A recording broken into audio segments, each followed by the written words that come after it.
Bonjour à tous, je m'appelle Bernard Millian, je suis en charge de l'équipe Demand Driven Technologies en Europe et toute l'équipe de Demand Driven Technologies se joint à moi pour vous accueillir et vous souhaiter la bienvenue pour cette conférence. Nous allons passer ensemble 3 demi-journées.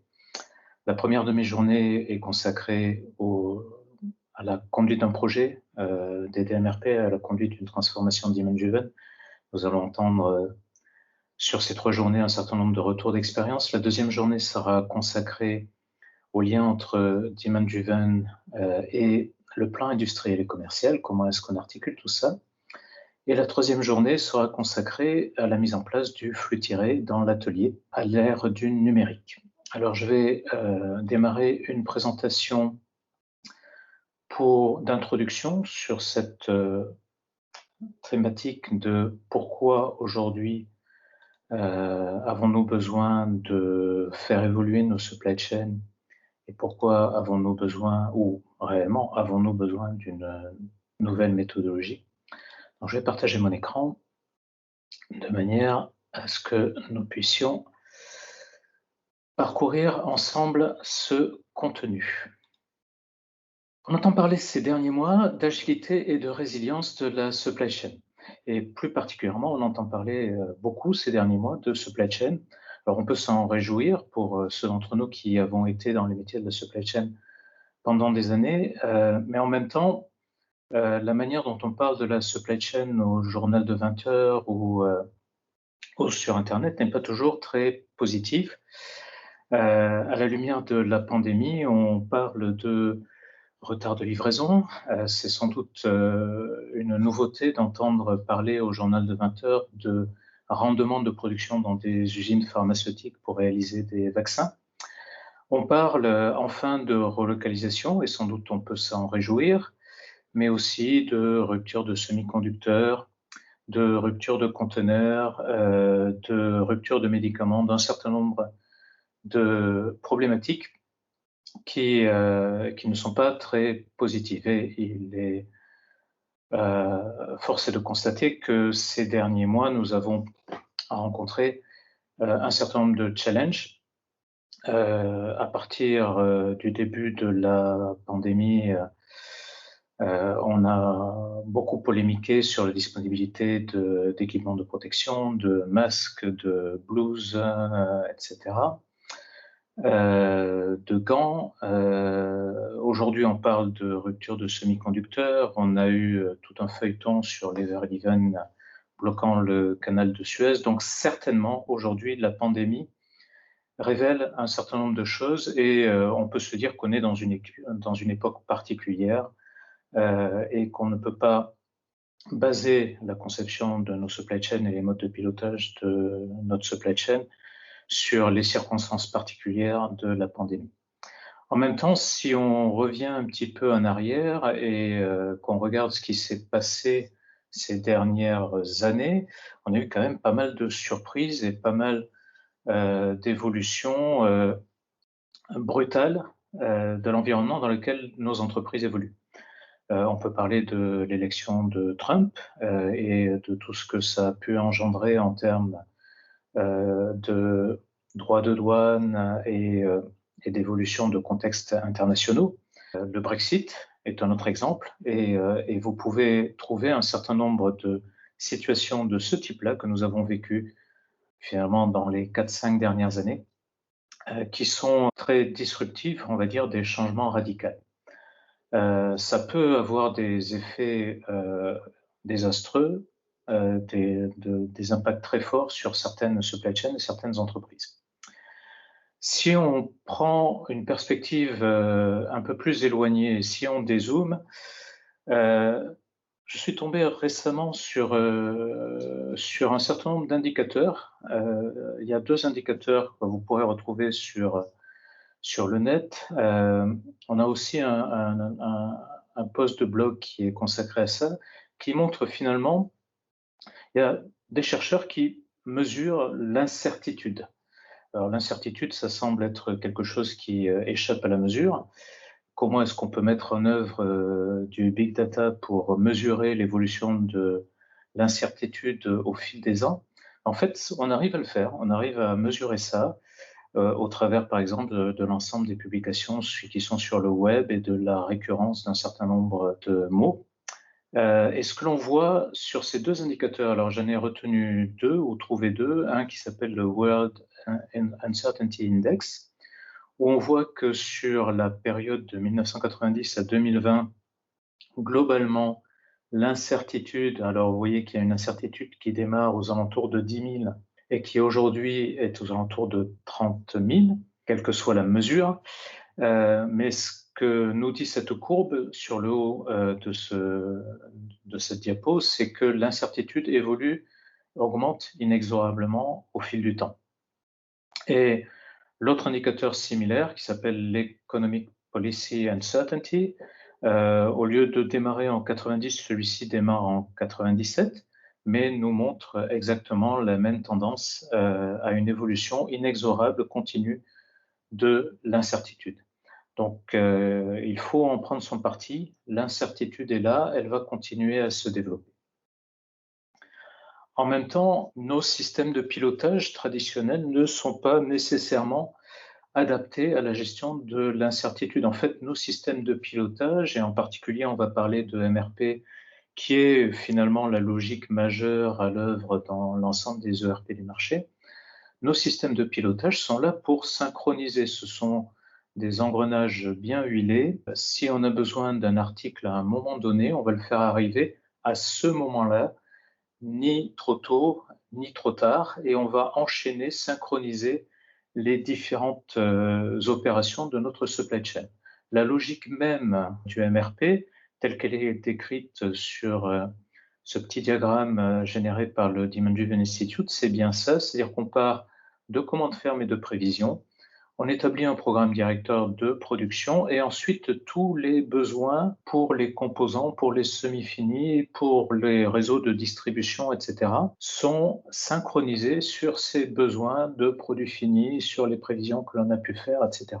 On parle de besoins dépendants et on cherche à synchroniser l'ensemble de la chaîne. C'est une logique qui a été développée dans les années 60, on va dire, et popularisée, mise dans le domaine public dans les années 70, et ensuite répandue au travers de la vague des ERP dans les années 90. Alors, les années 70, certains d'entre nous les ont connus, ça ressemblait un petit peu à ça. Alors, j'exagère peut-être un petit peu, la salle informatique est peut-être plutôt des années 60 que des années 70, encore que pour ma part, j'ai connu effectivement les sauvegardes sur les lecteurs de bande, etc. Donc, je vous rappelle, on roulait en GS jaune et bon, la mode vestimentaire était parfois un petit peu troublante. Ceci dit, c'est à cette époque-là que MRP a été inventé et c'est toujours cette logique-là que nous utilisons dans nos systèmes. Alors, soit c'est une logique qui est extrêmement performante, tout à fait justifiée, soit peut-être il faut qu'on se pose des questions et qu'on remette un petit peu tout ça en cause. Le monde, en fait, entre les années 70 et aujourd'hui, a vraiment changé. Alors, je prends juste un exemple de gourmand ici, qui sont les crèmes dessert Danette de Danone. Pas de publicité masquée. Pourquoi cet exemple? Parce que la Danette a été inventée et mise sur le marché en 70. C'était une crème dessert chocolat et je pense qu'il y avait un seul format qui est la barquette que l'on voit sur cette image-là. 8 ans après, je pense, en 78, Danette a sorti 2 nouveaux parfums qui étaient vanille et caramel. Et aujourd'hui, si vous explorez le site de Danone, vous allez voir que on trouve toutes sortes de saveurs. On en a pris quelques-unes là, mais je pense qu'il y a plus d'une cinquantaine de saveurs au total. Donc, on voit bien que entre l'environnement qui prévalait dans les années 70 et l'environnement d'aujourd'hui, je pense que tous dans vos entreprises, vous avez connu ça, l'environnement a complètement changé. Les portefeuilles de produits ont changé. On veut avoir des livraisons immédiates, on n'accepte plus d'attendre. En même temps, on n'accepte pas d'avoir du stock, etc. Donc, l'environnement a vraiment changé. Dans cette période-là, on a eu aussi un gros phénomène de globalisation. Je me souviens, à la fin des années 80, j'avais suivi les cours de l'APIX et globalisation était le terme hype à l'époque. C'était inexorable, il fallait aller là, il fallait exploiter les opportunités de ce vaste monde et aller sourcer des articles dans des pays à faible coût de main-d'œuvre. C'est une stratégie qui a été adoptée par les dirigeants des entreprises sur ces dernières décennies, avec des dirigeants qui sont focalisés sur les coûts, les réductions de coûts, le sourcing, des tailles de lot souvent importantes pour justement réduire les coûts d'acquisition ou les coûts de fabrication. Souvent, on a eu de mauvaises interprétations ou des dévoiements des démarches Lean en associant élimination de gaspillage à réduction de coûts au lieu de focalisation des équipes sur la valeur livrée aux clients. Et au fil de ces années, on a eu une attitude vis-à-vis des stocks qui était un petit peu ambivalente. Est-ce que c'est un investissement? Est-ce que c'est un coût? Est-ce que c'est un gaspillage? Et beaucoup de débats qui ont conduit sans doute à des évolutions de nos supply chains qui ne sont pas toujours très positives. Si on regarde un petit peu les flux, comment ils s'orchestrent autour du monde, on a aujourd'hui des chaînes d'approvisionnement qui sont longues, complexes, fragiles, pas nécessairement éco-responsables quand on voit le nombre de navires marchands ou d'avions que l'on va utiliser pour le fret. Alors, la difficulté, c'est qu'on a un mode de pilotage et une logique de base qui a été conçue pour tout synchroniser. Encore une fois, des engrenages bien huilés. Mais quand on a des chaînes qui sont fragiles, quand on a de la variabilité, alors on s'est beaucoup focalisé ces dernières années sur la variabilité de la demande, sur la fiabilité des prévisions, etc. Mais en fait, la variabilité qui sans doute est la plus importante et la plus dévastatrice dans nos entreprises, c'est la variabilité d'approvisionnement et aussi la variabilité managériale, c'est-à-dire les prises de décision ou les changements de priorité que l'on peut avoir. Quand plus on a de variabilité dans une chaîne, plus on va avoir des choses qui vont casser ici et là et des crises à gérer. Et bon nombre d'équipes supply chain sont aujourd'hui dans un mode pompier à gérer en permanence des crises qui apparaissent ici et là. Alors comment est-ce qu'on peut gérer cette situation-là et évoluer dans cette situation-là? La première des choses qu'il faut se dire, c'est que l'incertitude est là et elle va rester et elle va même sans doute continuer à augmenter. Ce qui veut dire que quels que soient les efforts que l'on peut faire sur avoir des prévisions les plus pertinentes possibles, la réalité de toute manière différera des prévisions. Et donc nous devons organiser nos entreprises, nous devons organiser nos chaînes de valeur de manière à ce qu'elles s'adaptent en continu au changement. On ne peut pas réduire l'incertitude, mais effectivement, on peut s'y adapter et en atténuer les impacts. En pratique, comment est-ce qu'on fait ça? La première des choses, c'est de retourner aux fondamentaux. Et les fondamentaux, c'est que une entreprise est là pour transformer, en particulier une entreprise manufacturière ou de distribution, va être là pour transformer des matières premières et des composants, en faire des produits vendables et générer du revenu à partir de ces ventes. Donc il s'agit avant tout de flux. La fonction première d'une entreprise, c'est de gérer un flux.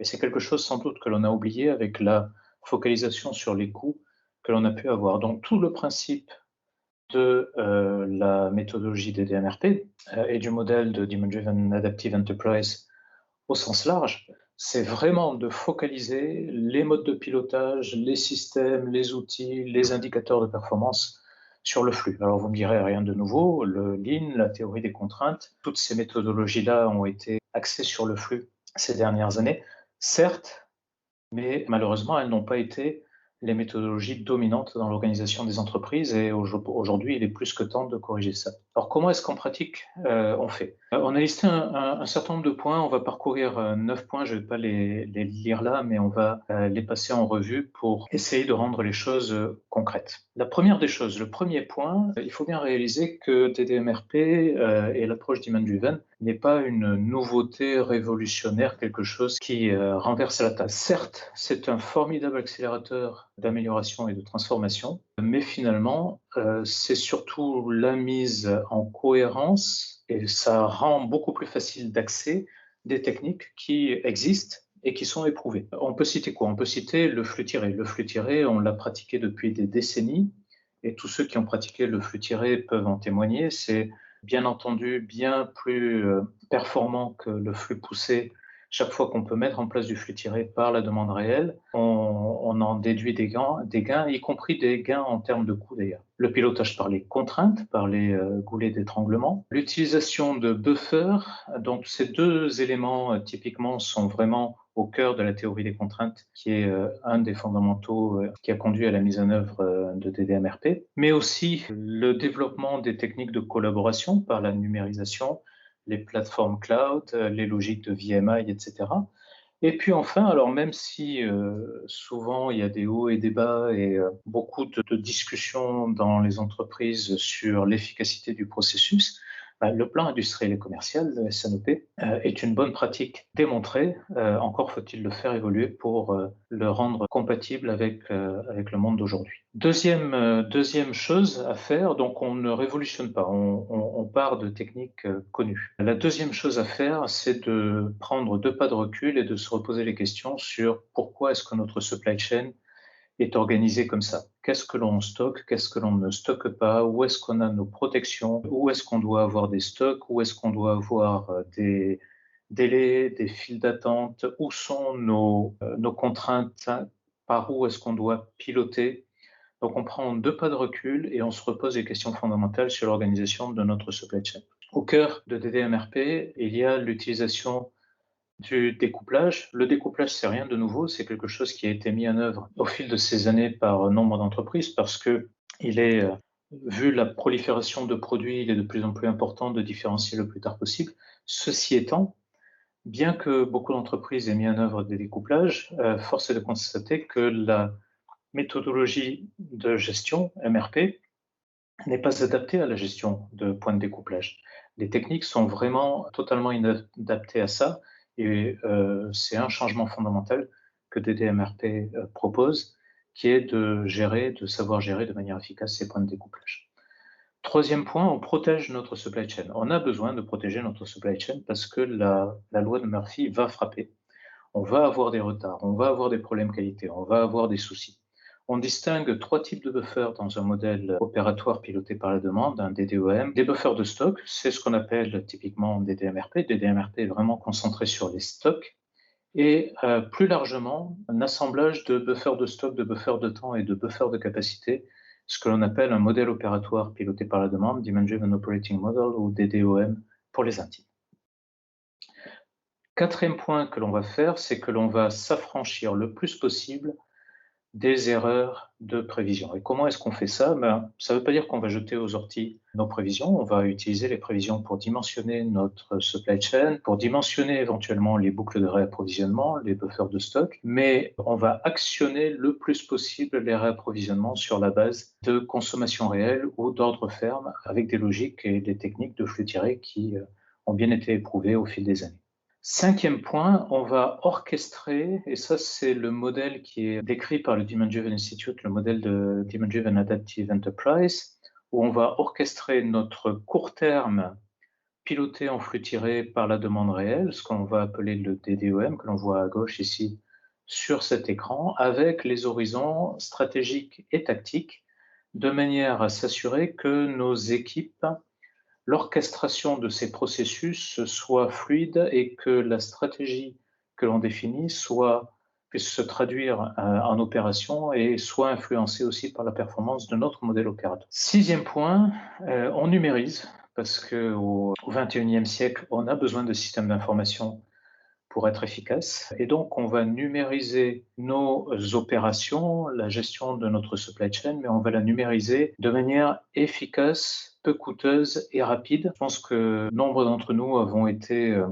impliqués dans des projets, par exemple, de mise en œuvre de systèmes ERP. C'est souvent très douloureux, très long, très coûteux et avec des résultats qui ne sont pas nécessairement à la hauteur des promesses. Ce que nous permettent la mise en œuvre des solutions des DMRP et bien entendu des solutions de Demand Driven Technologies, c'est au travers des technologies modernes de cloud, au travers d'applications simples, mais aussi d'une méthodologie, d'une démarche projet, d'outils de formation qui viennent orchestrer, on va pouvoir mettre en place une transformation beaucoup plus rapide. En quelques mois, on va pouvoir faire des transformations qui auraient pris des années auparavant.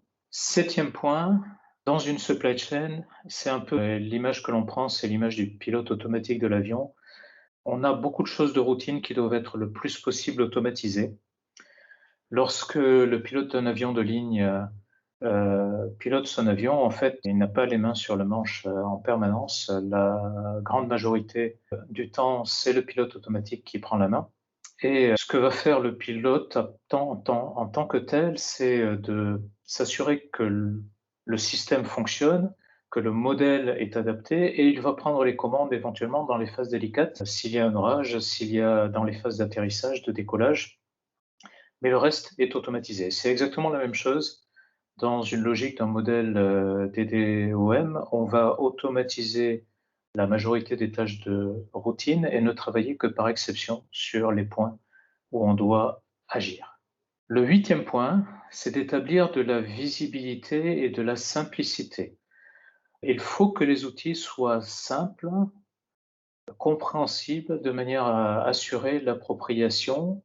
On ne veut pas de boîte noire et c'est vraiment un effort de tous les instants pour les équipes de développement de s'assurer qu'on va avoir des écrans simples, quoi. Les utilisateurs vont tout bien comprendre, ne vont pas se poser de questions et vont pouvoir faire confiance au système. Le neuvième point et dernier, mais vous en verrez bien d'autres dans les conférences qui vont suivre, c'est de s'améliorer. Un modèle opératoire Demand-Driven est conçu pour générer de l'amélioration continue. C'est-à-dire qu'en permanence, les équipes vont voir ce qui se passe bien, ce qui se passe moins bien, et quels sont les leviers d'amélioration. Est-ce qu'on doit travailler sur les tailles de l'eau? Est-ce qu'on doit travailler sur les délais? Est-ce qu'on a des problèmes de variabilité de consommation, d'approvisionnement, etc. Donc, la visibilité que l'on apporte au travers de la démarche va permettre aussi de s'améliorer en permanence et c'est vraiment important. C'est là, finalement, dans ces phases d'amélioration, que vous allez dégager le plus de gains. Ce que l'on cherche à faire, c'est quoi? C'est un pilotage intuitif. Qu'est-ce que ça veut dire intuitif?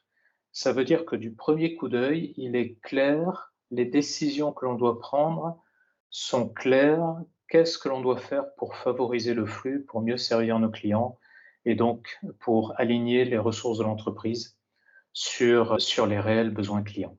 Ce qui est au cœur du Lean, ce qui est au cœur de la théorie des contraintes et ce qui est au cœur de DDMRP. Vraiment, il faut passer à une connaissance intuitive. Est-ce que tout ça, ça fonctionne? Ben, on voit un certain nombre d'entreprises, un grand nombre d'industries. Nous avons plus de 120 clients, entreprises clientes. Et quand on parle de 120 clients, vous entendrez le témoignage de Michelin qui a déployé, donc c'est un de nos clients et Michelin a déployé dans presque 50 usines. Vous voyez que on a des exemples un petit peu dans toutes les industries, dans toutes les tailles d'entreprise, dans toutes les typologies de fabrication sur stock, à la commande, etc. Et vous entendrez un certain nombre de témoignages pendant ces 3 jours. Donc j'espère que ça vous éclairera sur le contenu. Merci beaucoup pour votre attention et nous allons avoir un petit moment de questions-réponses suite à cette introduction.